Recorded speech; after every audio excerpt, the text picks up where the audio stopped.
Welcome to The Explainer.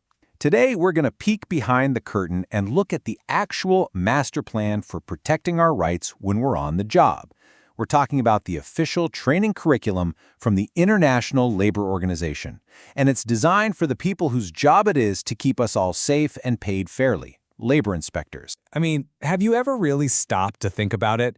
This question, it affects every single one of us. And yeah, we might not see them every day, but there is a system, an entire framework, working in the background to make sure our rights are upheld. And right at the heart of that system are the labor inspectors. They're the guardians of our working conditions. So, here's the game plan for today. We'll start with why this work is so important. Then we'll look at the foundation of the training, what inspectors are actually looking for, and how they're tackling today's biggest challenges. We'll wrap up by looking at the tools an inspector needs and what all of this means for the future of work. All right, so let's start with the big question.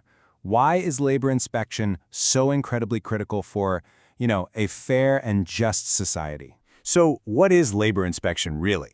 Well, on paper, it's the government's way of making sure the rules of work are actually followed. But it's so much more than just enforcement. Think about it. It's also about giving advice to both employers and workers on how to make things better.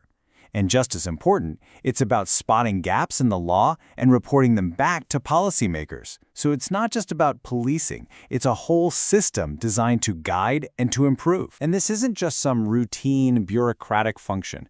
No, this is a huge deal. Back in 2019, the ILO's Centenary Declaration made a point to call for strengthening these institutions. It's a global promise, a recognition that if you want to build a decent future of work for everybody, a strong inspection system is absolutely non-negotiable. Okay, so like any good building, you got to start with a solid foundation, right? Well, a modern labor inspectorate is no different. Let's look at the bedrock of this ILO training program. The curriculum kicks off with the absolute basics. First, an inspector needs to understand the big picture, how their job fits into the whole system of government. From there, they dig into the history and the core principles that guide their work. And then they get to the practical stuff, how to think strategically and create the plans that actually turn those principles into real-world action. And this image, it really sums it up perfectly, doesn't it? You can see how each of these modules is like a building block. They're all designed to fit together to construct something strong, something cohesive, something that can protect workers everywhere. All right, foundation's laid. Now let's get into the nitty-gritty. What do these inspectors actually do? What are they looking for when they walk into a workplace? The curriculum really breaks it down into three main pillars. First up, working conditions. We're talking the essentials. Are your hours fair? Are you getting paid what you're owed? Then there's the employment relationship itself, which is getting trickier and trickier. It's about clarifying who's an employee and what rights they have. And of course, the big one, occupational safety and health, or OSH. That's all about preventing accidents and illness before they ever happen. But here's the thing. The world of work doesn't stand still, not even for a second. So a really crucial part of this new curriculum is how it's been updated to face the challenges of today, not the ones from 20 years ago. Seriously, the pace of change is just incredible. New technologies, totally new ways of working, new social expectations. It all means that the playbook for labor inspection has to evolve just as fast as the risks that workers are facing. And this slide really highlights that shift. In the past, an inspector was mostly looking for physical dangers, a machine without a guard, hazardous chemicals, that kind of thing. And those risks are still there. But today, it's a whole new ballgame. Inspectors now also have to deal with incredibly complex issues like psychosocial stress, harassment, discrimination, and all the gray areas of the gig economy. So, to tackle all this, the curriculum had to evolve. They added these 4 absolutely critical new modules.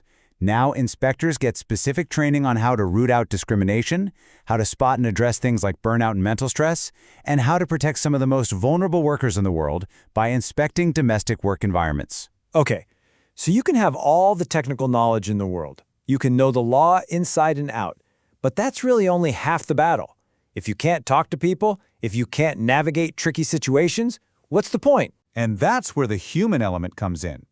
This part of the training is all about those so-called soft skills.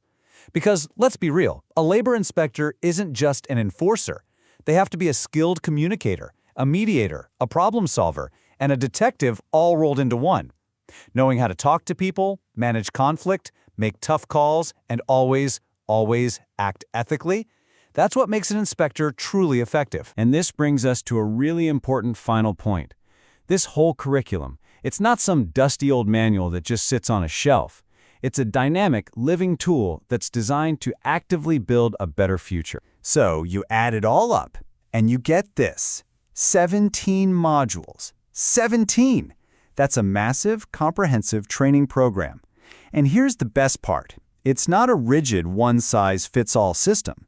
The entire blueprint is designed to be flexible so that any country can take it and adapt it to fit their own laws and their own specific needs. And they're not done, not by a long shot. The ILO sees this as a living, breathing blueprint. It's constantly being translated into new languages, and they're already planning to expand it to cover emerging challenges, like how to handle inspections during a major crisis. It's truly built to adapt. Which kind of leaves us with one final thought. For you, now that you've seen the blueprint for how our rights at work are supposed to be protected, take a second. What does a safe, fair, and truly modern workplace look like to you? Thanks for joining us on The Explainer.